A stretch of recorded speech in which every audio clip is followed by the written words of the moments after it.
Hi friends, welcome to my channel Bunny Honey blog.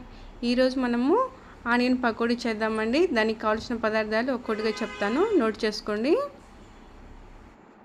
ఇదిగోండి, సన్నగా cut చేసినటువంటి onions అండి, కరివేపాకు, పచ్చిమిర్చి, కొద్దిగా పసుపు,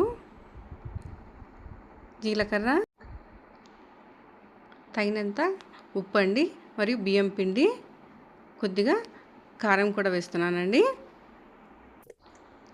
ఇవి ప్లేట్లో తీసుకుందామండి. మొత్తము ఇది ఒక పెద్ద ప్లేట్ తీసుకొని అందులో ఉల్లిపాయలు,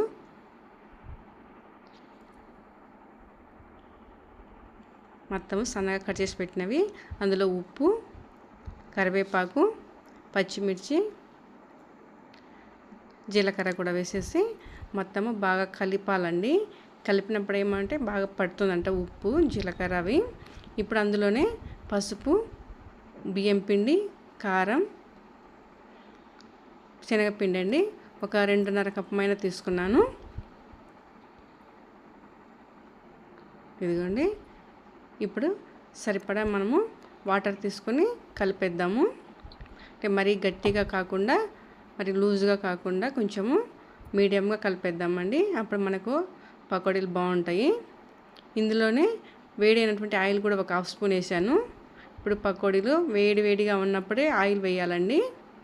చల్లగా ఉన్నప్పుడు ఆయిల్ వేసేస్తే పిండి మొత్తము కిందికి వెళ్ళిపోయి టేస్ట్గా అనిపించవు.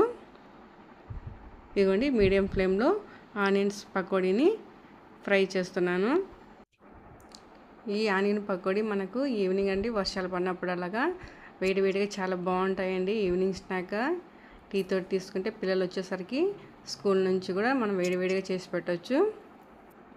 ఇదిగోండి, మనము కొంచెము బ్రౌన్ కలర్ రాగానే తీసేస్తున్నాను. కొంచెం అలా తీస్తే కొంచెం మనకు క్రిస్పీగా అనిపిస్తాయి.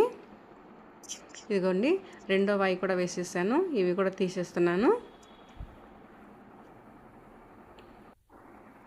ఈ పకోడీలు ఈవినింగ్ టీ తోటి కూడా చాలా బాగుంటాయండి స్నాక్గా. ఇదిగోండి, నేను చేసిన ఆనియన్ పకోడీ అన్నీ రెడీ అయిపోయాయి. మీకు నా వీడియో నచ్చినట్లయితే లైక్ చేసి, షేర్ చేసి, సబ్స్క్రైబ్ చేయండి. Thank you.